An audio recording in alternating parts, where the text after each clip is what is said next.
नमस्कार दोस्तों, स्वागत है आप सबका आपके चैनल जी जायसवाल यूट्यूब स्टोरी में। दोस्तों, आज हम लेकर के आए हैं नीलकंठ की कथा। आदि योगी शिव के कई नामों में से एक नीलकंठ है, या जिसका कंठ नीले रंग का हो। सतगुरु शिव के नीले कंठ के प्रतीक को समझा रहे हैं। आइए हम आगे बढ़ते हैं और जानते हैं इस कथा के बारे में।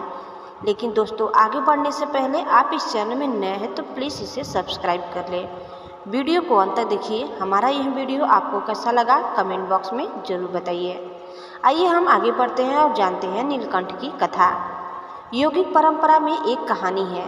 देवताओं और दानवों के बीच लगातार लड़ाई चल रही थी। जब लड़ाइयाँ बार बार होने लगी और कई मारे जाने लगे तो उन्होंने समुद्र के अंदर छिपे जीवन के रस या अमृत को बाहर लाने लगे और उसे अपने बीच बांट लेने का फैसला किया, ताकि वे दोनों अमर हो जाएं और वे खुशी खुशी लड़ाई कर सके। युद्ध इतना भयानक इसीलिए है क्योंकि उसमें बहुत मौतें होती हैं। अगर मौत से निपट लिया जाए तो युद्ध एक शानदार चीज़ है।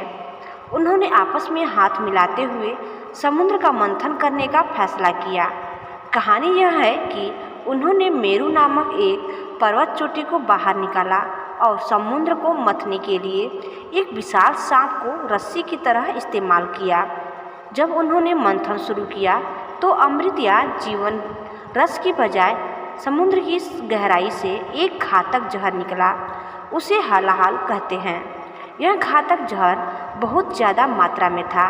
सभी देवता डर गए कि अगर इतना जहर बाहर निकला तो पूरी दुनिया नष्ट हो जाएगी और इसमें कोई कुछ नहीं कर सकता था।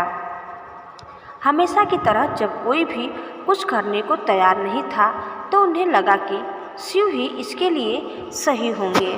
उन्होंने शिव को बुलाया और उन्हें दिखाया कि किस या मात्रा में जहर निकल रहा है। अगर यह फैला तो जीवन नष्ट हो जाएगा। आपको कुछ करना होगा। हमेशा की तरह अपनी चिंता किए बिना वह उस जहर को पी गए। उनकी पत्नी पार्वती ने यह देखा तो जाकर उनकी गर्दन पकड़ ली तो वह उनके गले तक ही रुक गया और उनका गला नीला हो गया। यह एक बहुत महत्वपूर्ण कहानी है।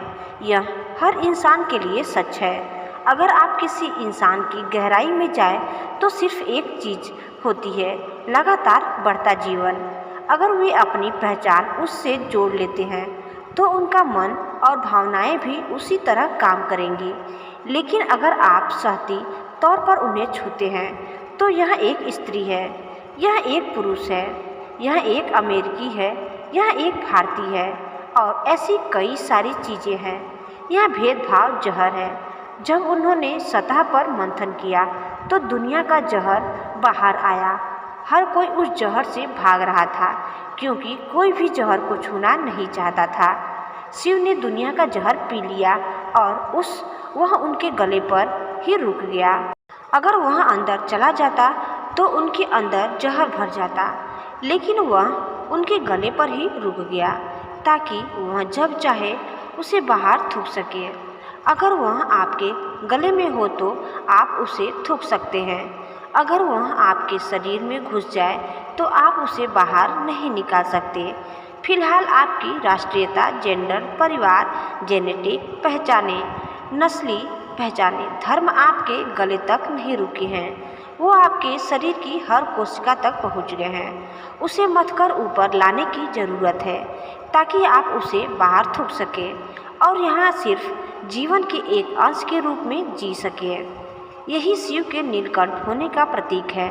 उन्होंने दुनिया का सारा जहर अपने गले में भर लिया और जब भी बाहर निकालने की ज़रूरत हो तब वे उसे थूकने के लिए तैयार थे।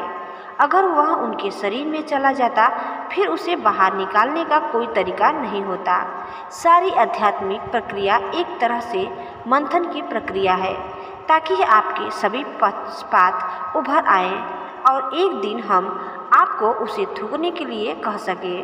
अगर वह बहुत गहराई में होगा तो उसे बाहर कैसे निकालेंगे? अगर मैं आपके किसी पूर्वाग्रह को बाहर निकालने की कोशिश करूंगा तो आपको ऐसा अनुभव होगा जैसे आपका जीवन बाहर निकाला जा रहा है। अगर मैं आपके लिंग, बच्चों, माता पिता या देश के साथ आपकी पहचानों को खत्म करने की कोशिश करूँगा तो ऐसा लगेगा मानो आपका जीवन खत्म हो रहा है। नहीं, सिर्फ भेदभाव का जहर खत्म किया जा रहा है। इसीलिए अब भेदभाव का जहर थूकने का समय आ गया है। धन्यवाद।